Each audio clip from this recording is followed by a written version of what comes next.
Hello, everybody. Thank you very much for joining the Xalient webinar. We've just given everybody just a couple of minutes courtesy to join and navigate the web bridge.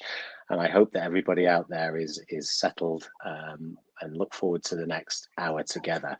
So thank you very much for joining us here today. We're delighted that we've got a mixed audience of some of our existing customers, some organizations out there who we're talking to already, and some net new businesses that have chosen to join us and listen about the impact that security has on SD WAN rollouts. We've also got representatives from both UK and US with us on the bridge. So I guess a good morning to everybody in the US and a very good afternoon to everybody that's sat here in the UK. Let me just start with a few introductions. My name is Mark Cook. I'm the Chief Operating Officer here at Xalient. I've been here for 4 years, and as well as that, my job today is to host the webinar. And frankly, I have the easy job because my job is to set the scene and make sure that some of the topical questions that are scheduled to be talked about get presented to our panel of experts. So let me just introduce the two Stevens, which makes it very easy for me. Stephen Amstutz has been with Xalient now coming up to 5 years. He's our head of technical strategy. Stephen's got many years experience in the networking marketplace, and really importantly has spent 5 years with some of our large global customers, so has got a huge amount of both theoretical and practical experience in the field. And delighted to also welcome Stephen Smithers. Stephen heads our security practice, and like his namesake, Mr. Amstutz, is also a veteran of the industry and has spent much of his time with Xalient in front of our important customers. You will notice via the video clips at the bottom that all presenters are running the dire risk of presenting from home. We have reliably informed children, cats and dogs to try to stay out of shot. So I hope we can promise you a uninterrupted hour together. And I have definitely warned my son not to download any Fortnite updates. So I hope the presentation will be seamless. So just stepping to the agenda, and we appreciate that during these unusual circumstances, keeping engagement on a bridge like this, where we're unable to interact as we would if we were at a physical location, we've tried to keep the style informal.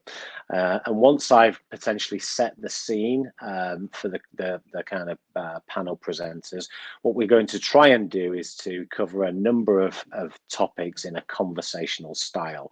So we intend to try and position some I guess use cases that we find are quite common and typical, and then talk through some questions that our customers have, and then allow Stephen and Stephen to just debate and discuss the questions that we put to them. So as the guys are doing that, please feel free, both myself and the fellow presenters and our marketing team who are kind of sat behind me can actually see any questions that you may choose to post in the chat window. Those aren't visible to the other attendees on the bridge, so those will come through to us, and time allowing, we'll cover those at the end, and then we'll bring ourselves to a close. So we suspect that depending on questions will take us to 45 to 50 minutes in terms of time. So let me just, I guess, first of all, set the scene and tell you a little bit about Xalient. Xalient are an independently owned business, which gives us the privilege of being able to offer independent solutions to all of our customers. We have a consulting practice, a design and build professional services area, and a 24/7 global managed service area. So we go from consultancy design and build through to managed service. As you can see by the heritage and the quality of some of our customers that I'm showing on that slide, we specialize in that medium to large enterprises, and most of these organizations are either very large in their domestic country or operate in multiple theatres around the world. So we're really privileged to represent some of those brands, and what I hope this does is gives you an insight, if you aren't familiar with Xalient, of the quality that we have in our people, our process, and the advice we offer to people. So I guess to try and tee the presenters up, I've just got a couple of slides here which really set the scene around SD WAN, and I don't intend to kind of dwell on the presentation itself, but there's a couple of key messages here, and we kind of covered this in a little bit more detail in our first webinar, which was orientated around the background and the why and the what is SD WAN. The reality is, and Xalient have been in this marketplace from the early adopting years, 5-6 years ago, is that almost every analyst out there is predicting significant growth as we enter this year. And I think the anecdotal view I think we have, having spent 3 months in this very unusual situation, speaking to global CIOs, is in most markets, we see that the current situation and the planning and the preparedness that most boards and every CIO is having to do about any potential second spike in this pandemic, is that we see that everything that we're going to talk about today, this will act as an accelerator. So I think broadly speaking, pre-COVID, we absolutely anticipated this to be the new normal for WAN technologies, and cutting through the glacial technology that has been around the marketplace for a large number of years. And we're really excited by that, and the experience that we've had with our customers over the past 5 years, I think really excites us about the opportunities that organizations have to accelerate transformation. And I guess this brings us to 3 points which center the discussion today. And these, we tried to really make this simple and orientate the conversation around the 3 areas that almost all of our customers and potential customers have. And it's around these 3 use cases. It's that branch to internet and what's the impact of SD WAN and security, that branch to branch traffic, and indeed in certain verticals, this very important intra branch situation. So I've got 3 questions that I'll just kind of pose on the slide and then invite the panel guests to talk a little bit more about it. And I guess the first one is to talk about this branch to internet use case. And the clear question that starts off most conversations is around that clearly SD WAN provides that local internet breakout. But the question really is, how do we maintain that robust security posture, and importantly, maintain a set of security policies that's consistent in the new topology? So as is customary in most IT presentations, we are going to show you some diagrams. So I think, Stephen A., if I could maybe ask you to lead that part, that'd be great. Sure. Thanks, Mark, and welcome everybody. Yeah, so we've put together some high-level diagrams just to put some perspective around what we're going to be talking about today, and to hopefully make things a little bit clearer. So on the left there, we have a traditional architecture for MPLS, which in this particular case has been migrated as is to an SD WAN architecture. And often this will be the first stage of a move to or adoption of SD WAN, with the objective being to provide like-for-like functionality, but providing the cost benefits immediately that come with using the internet circuits as a transport mechanism, and moving away from those expensive MPLS circuits. Now, the problem that comes with this topology is when it was MPLS, and due to the limitations of MPLS being a private network, you needed to provide an internet breakout somewhere. And generally that would have been placed in a strategic location, something like an on-premises data center or maybe a head office. And you can see in the diagram there on the left that all traffic from those branch offices, when they're going to the internet, has to actually go through that central head office. Now, in the days when most of the applications were in that head office, that's not really so much of a problem. But today, when for most of our customers, the majority of their applications are SaaS applications, then that becomes a bit more problematic. So really, the goal here is it obviously doesn't make any sense now that you have internet at the branches to continue providing that internet breakout from that centralized location. So the goal is to provide that internet breakout locally. But the challenge there is obviously we want to rethink the security posture. Now on the right hand is what often might be the first step in this in this journey, which is to use one of the key features of SD WAN, which is a really rich application awareness capability to be able to in a very granular way identify applications. So what we'll often do with our customers is we will identify a subset of trusted SaaS applications that have been pre-vetted as such, and we will use that application awareness to ensure that only those applications are allowed to break out locally.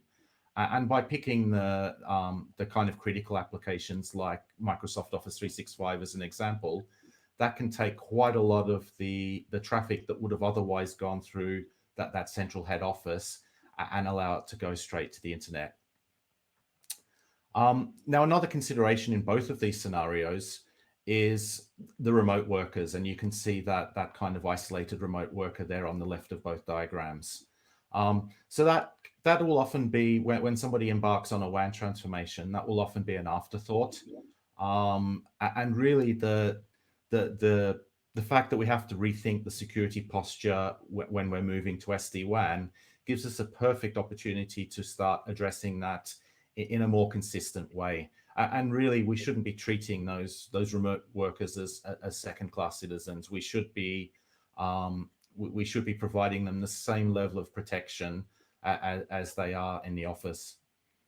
And really fundamental to all of this, at Xalient, we believe that the user experience or a great user experience is key to the adoption of secure working practices, and by that, the elimination of shadow IT, sorry.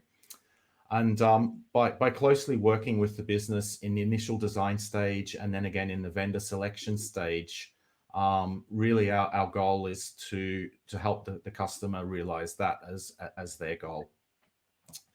And now, Stephen, would you be able to talk about some of the ways that we're improving the security model in line with this additional flexibility that we're able to offer with SD-WAN?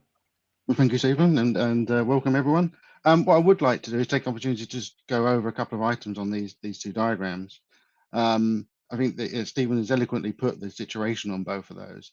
If you look at the centralized firewall, it may be a comfortable position from the security point of view. It's what you know, the devil you know, but it shows a real example of security being an inhibitor rather than an enabler. So you're inhibiting the ability to make full use of your SD-WAN solution if you're trying to implement maintain a centralized security policy as defined there. In regards to the trusted application breakout, there are a couple of aspects to that regarding security that would need to be ascertained as part of that move. The first is as Stephen has stated, that the application profile is key, and how up to date the SD-WAN provider keeps that application profile set. It ensures that only the traffic and all the traffic to those applications are broken out via the local internet, which relates to how the user experiences the application.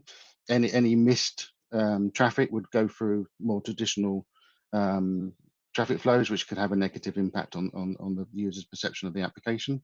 And one other aspect is the security, the traffic and the security wrap around that those applications use, where traffic is heavily encrypted and where there's either active advice from the service provider, the application owner, to not break that encryption, or techniques in place to prevent the inspection of that encrypted traffic, adding a firewall into that communication path does very little to improve your security posture, which means that breaking it out locally does not actually detract from that, from your security in those instances.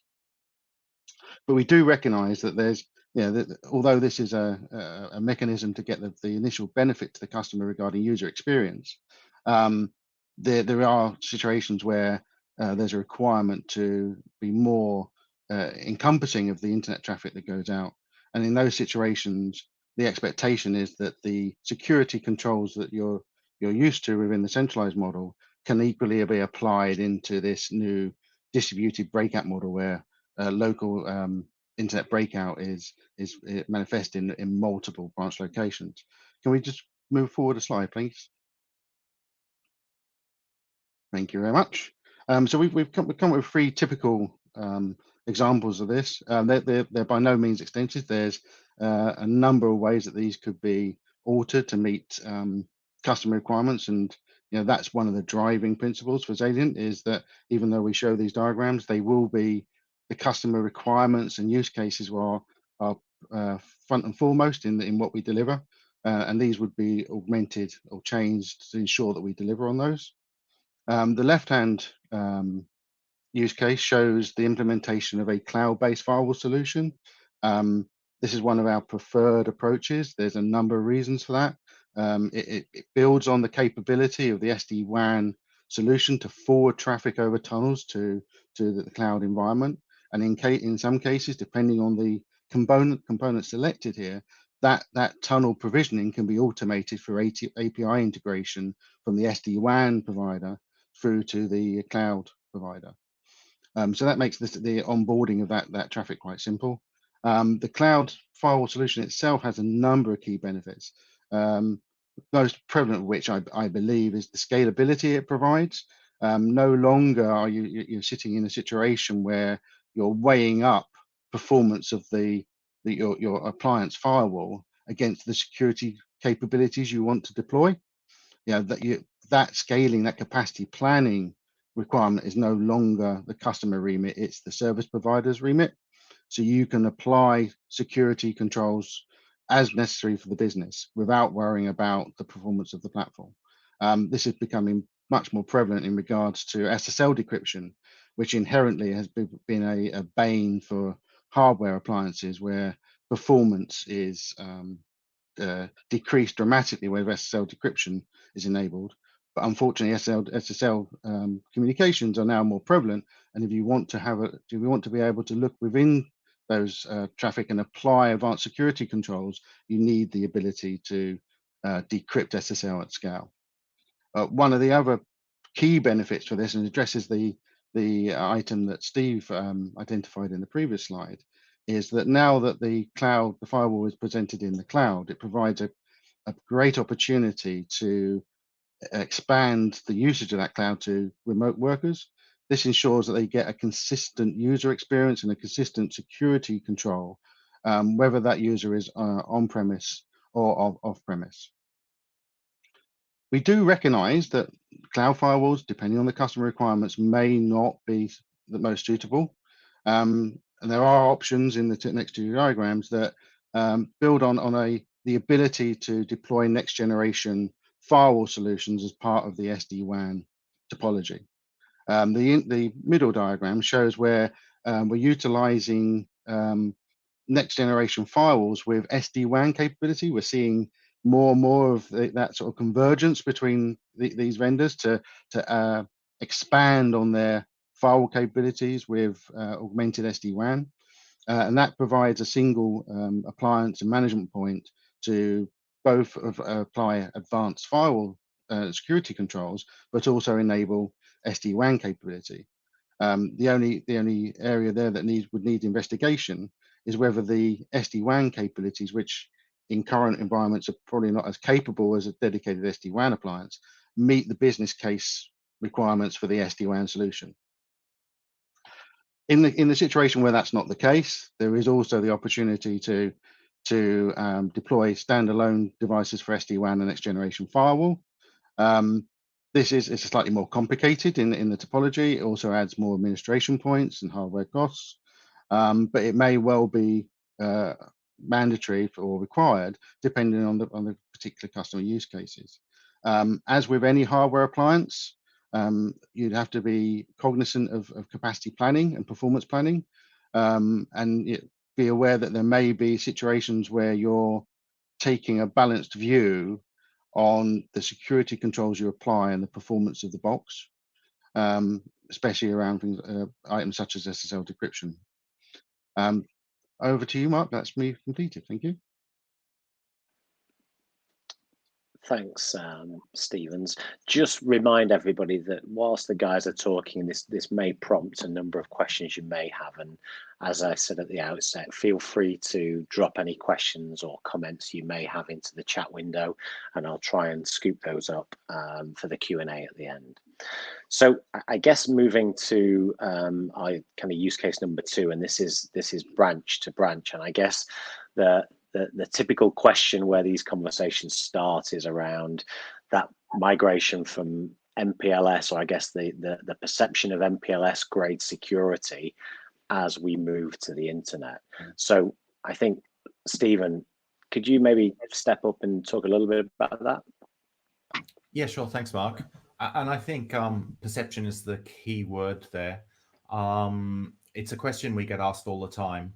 And reality, MPLS, or the security of an MPLS topology, is often inferior to a properly or carefully architected SD WAN solution.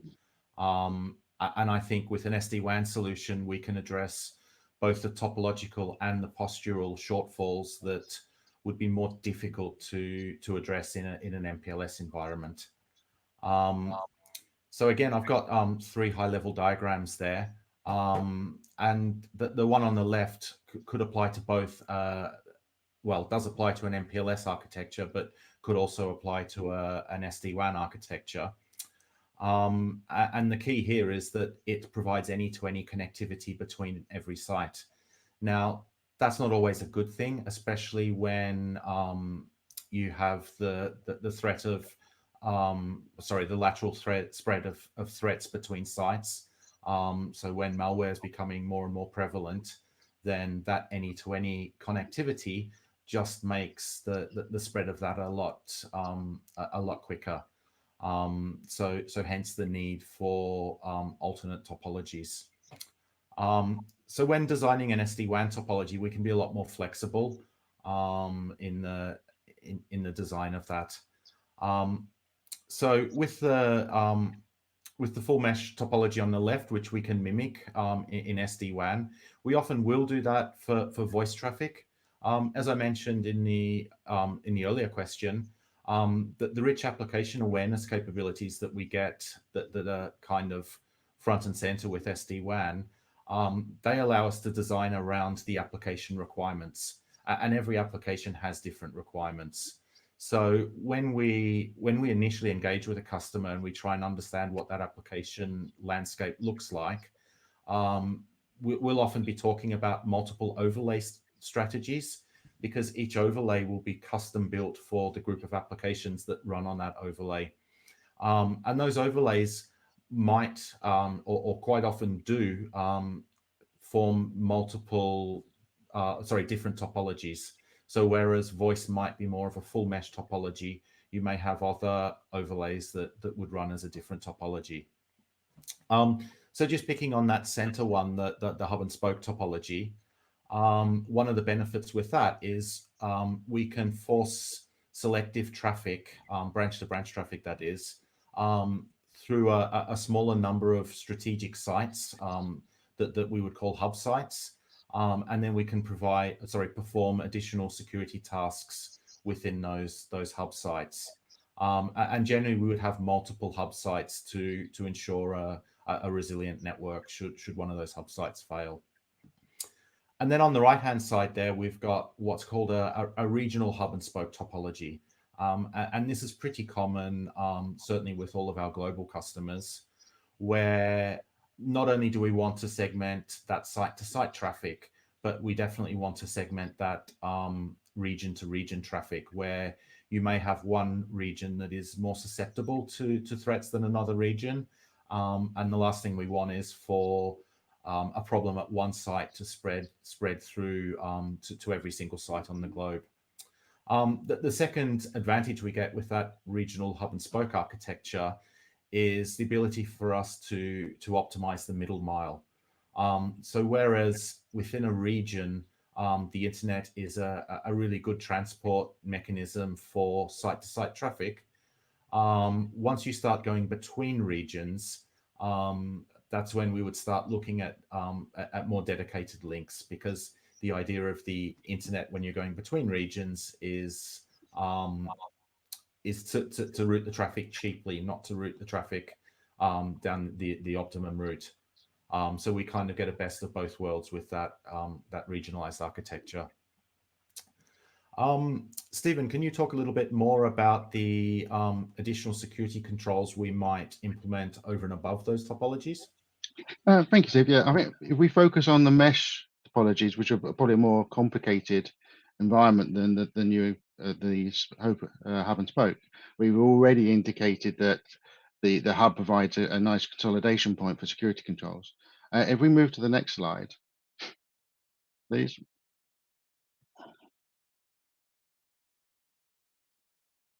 Thank you very much. Here we have three approaches to applying security between branches in a mesh topology. Again, they're built on the same building blocks as we've seen previously. An SD WAN appliance with a simple layer 4 firewall capability can embellish on top of the overlay definitions to prevent unsanctioned traffic traveling between branches. This has the effect of stopping malware spread, especially between branches where there should be no traffic requirement unless it's around voice and video, and also prevent traffic into a centralized site or DC as well. This prevention of from traffic is great. One of the key aspects would need to be ascertained is the ability to identify drop traffic, as event packet drops or event drops could be relevant to the security posture analysis to your SIEM platform, and it could be an early indicator of malicious activity, that traffic that you've deemed to be unsanctioned is hitting that device. In situations where the challenge is around preventing malicious activity over sanctioned communication flows, then the layer 4 approach isn't really sufficient. It prevents unsanctioned, but it doesn't do anything other than allow sanctioned traffic. And this is where next generation capabilities would be required to provide that advanced visibility and control into sanctioned traffic. And unsurprisingly, it uses the same techniques as we've seen earlier. Next generation firewalls provide that in-depth security capabilities around malware, SSL inspection, IDS, IPS capability, reputation analysis as well, and in some cases behavior analytics on traffic flows and sizes. And some of those will incorporate SD WAN capability that may be sufficient to support the SD WAN use cases, in which case this solution, as it did before, gives you a single point of management for the whole environment, while still increasing your security position. In situations where the SD WAN capability isn't sufficient, then additional firewalls can be implemented into topology to provide that control. The same considerations as before regarding the complexity of the topology, additional management points that you have to have from the firewalls, plus the additional costs of more firewall appliances and SD WAN appliances to present this solution. There's an indication here regarding service chaining. Essentially, in the context of this, it's about ensuring that the traffic goes to the right firewall or the right security components. In this case, a firewall solution. That's it for me. Thank you very much, Mark. Thanks again, Stevens. So again, just coming to the last use case really, and this is the all important intra branch. And I guess the question that we hear many times when we're talking about this intra branch situation is around, how we can provide multiple security zones within that branch. Obviously, providing the segmentation for WAN for the compliance frameworks. And I think if you could maybe just talk us through that, that would then. This is the last use case. That'd be great. Thank you. Yeah, sure. Thanks, Mark. So just to reiterate quickly, so the first slides we went over were specifically around branch to internet. The second lot was around branch to branch, and this is really around what can we do in the branch from an SD WAN perspective. And what we tend to do is really with that extra functionality within the SD WAN appliance, it gives us the ability to make it the core of that branch network, and to add other intelligence that you may not have otherwise had within that branch. The first of those would be that segmentation. So how can we, let's say for example, this might be a retail site that has a requirement for PCI, or it might be a health site that has a requirement for HIPAA compliance, and we have a group of users that needs to be segmented from other users. Then what we're able to do is we're able to separate that into different zones within the SD WAN appliance, and ensure that those zones are completely isolated from each other. One of the other things we do pretty regularly is we would integrate this with other complementary technologies. So we might use identity along with network access control to automate that process. And what that would do is it would identify the user. It would also identify what device that user is on. And based on those two things, it would decide what network zone to put the user into. And it would do all of that in the background, so that provided the user is an allowed user and they're on a sanctioned device, then they're allowed to go into that more sensitive network. And then what the SD WAN will do is it will keep that network separated. Stephen, do you want to cover off some more on the security pieces there? Yeah, so obviously the options on the LAN environment to segment data are well known, either VLAN segregation or VRF segregation. They would be presented up to the SD WAN appliance on either VLANs or physical interfaces, depending on the requirements and the topology. What I would say is, in a simplistic case where the SD WAN has a layer 4 firewall, that really plays well to blocking traffic between those zones at the SD WAN appliance. Where there's a business requirement to allow communication between those segments, albeit very restricted and in line with whatever compliance is required. Additional consideration may be required for advanced firewall functionality, as we mentioned previously. Layer 4 firewall capability may not provide the inspection level required for the compliancy, in which case, again, you'd be looking at other options around a dedicated firewall of SD-WAN capability, or augmenting the SD-WAN with a dedicated firewall. It will depend on the security cases and the use cases that are required as to which one of those would be most applicable.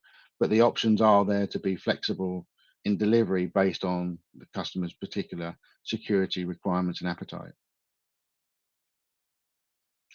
Thank you. Over to you, Mark.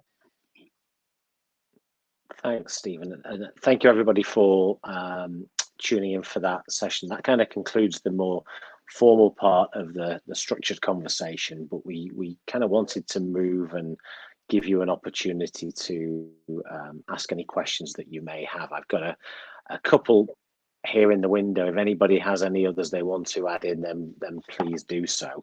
I guess the first one, guys, seems to be in the example that we've showed of the intra branch, which is the one we've just seen. It's how can we carry that segmentation across the WAN? And I guess that's Stephen, one for you. Sure. So if we go back to the previous picture, that might assist here. So we were talking specifically in the branch of creating these multiple network segments. And I spoke earlier when we were looking at the topologies about the ability to have a different topology per overlay. So really there's three main things you would do with an overlay. You would you would map it to your applications and use it to provide the right SLA to a particular application. You might use it to provide a custom topology to the application, but you also might use it for isolation purposes. So here on this diagram where we have three different groups on the LAN, we could map that to three different overlays to ensure that that segmentation doesn't just happen in the branch, but it also is retained across the SD WAN network. Can I add something to that, sure. Please do. So obviously one of the important aspects of that is the definition of the traffic that goes to the overlay. Where possible, using interfaces to map traffic directly to an overlay is the most effective way. It removes any requirement to maintain access control lists or other application profiles, and is less prone to circumvention, accidental or otherwise. One other aspect I'd say is, depending on the SD WAN solution, that segregation, the segregation available for the overlay may benefit from additional capabilities that ensures a much more robust segregation across the whole SD WAN solution. Yeah. Great. Thank you, guys. And I guess if I could ask if that addressed the question, adequately, then fantastic. If there's anything else, because I know it's challenging when you can't ask the question directly. If there's anything else that you want to touch on that question, then please feel free to follow up in the window. And I guess there's one other that's appeared, which is around how can we secure the branch-to-branch comms in a hub and spoke architecture? And I think they go on to say that the examples we showed were all full mesh. So I think, again, Stephen, maybe expand on that question if that's okay. Shall I take that one, Stephen? Full mesh slide, maybe. Okay, so really this this is the more complex way to apply security on a full mesh. But if these were all hub and spoke networks, all you're really doing is reducing the number of firewalls that you're deploying, but you're doing exactly the same thing, and you have those three options still available to you. But instead of doing it at every site, you're doing it at every hub. So you're reducing the number of touch points to put those firewalls in. I think from a topology point of view, from a spoke, I think it fits really well with the left-hand model, where the firewall capability of the SD WAN node is used to prevent unwanted traffic going to the hub. When the traffic gets to the hub, when there's a requirement for a more advanced firewall capability, you're no longer in the situation where you're deploying next-generation firewalls throughout the estate to provide it. You can actually create that as a pinch point. Now, that may create challenges around interoperability between a next-gen firewall with SD-WAN capability and an SD-WAN appliance with firewall capability. But if you look at if you take the third diagram on the right, that would probably be more suited to that scenario, where you're linking a next-generation firewall to the hub node and utilizing that for your advanced inspection. Then you maintain your SD-WAN appliances in a consistent manner with a consistent vendor. That would be the approach I would look at, just to make simplification of the SD-WAN environment and the management of that consistent. And I actually have a customer case study. I won't mention the customer's name, but they have a regional hub and spoke architecture. And in each hub, they're using service chaining, like on the right-hand side there. And it's quite a few years ago now, but we were halfway through the SD-WAN rollout, and they had a malware outbreak. And we had to accelerate the SD-WAN rollout because it took out all of the non-SD-WAN sites because of that any-to-any connectivity on the MPLS network. that malware outbreak was able to spread through to all of the non-migrated sites. But the interesting thing there was all of the sites that we'd migrated were unaffected by this issue. And that caused us to rethink that project, not to rethink that project, to accelerate that project to get everything migrated a lot quicker. So we have proof in the field that this is a really effective topology to really secure that branch-to-branch communication. That's a powerful case study, Stephen, to kind of finish that question. Thank you, Stephen Smith. Is there anything else before we move on? I believe that the study that Stephen has mentioned is a good indicator of how well this can work, and the security enhancements it can provide for inter-branch communication. Yeah, great. Okay, thank you, guys. I don't have any other questions in the window, so I'll kind of move to a really, really quick summary. And first of all, thank you, presenters, for that 40 minutes, and thank you everybody for taking the trouble wherever you are in your day to join us for this 45 minutes. We really hope it's been of some value. I'm sure you can appreciate it's always an interesting challenge when you're sat on this side of the screen to pitch the technical level of these broadcasting presentations to suit everybody, and we do really appreciate that maybe a more technical slant on this required, or indeed a less technical and a more business orientated slant. We would really appreciate any feedback that you've had so far on the content and any areas of improvement. And importantly, if there's any further information you need, whether it's more technical or conversation around some of our customer case studies, we'd be really delighted to follow up with you directly. So final kind of point from me before we say goodbye is on the as I said at the front, this is a series of kind of webinars that we're running over this lockdown period. This is the second session. The third one's going to be really interesting because I think we would consider that the technology conversation and justification around SD WAN is very much proved in the field, very much widely adopted now. But every organization that we meet, this business case, the financial justification, especially right now, to justify these kind of programs is really important. As you can imagine, especially with being in this marketplace for so long, we've got great experience in understanding the various levers that you may have open to you to potentially allow for this type of transformation to be funded. So we're hosting the third out of the series on the 22nd of July that will be published, an ability to join in the usual areas. And we do hope you can join us while we discuss some of the elements that we think you need to consider whilst you're building this business case out.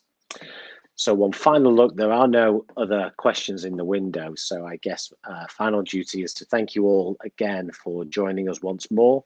We look forward to your feedback, and hopefully we look forward to seeing you on our next webinar. So thank you very much, everybody. Stay safe and well. Thank you. Thank you.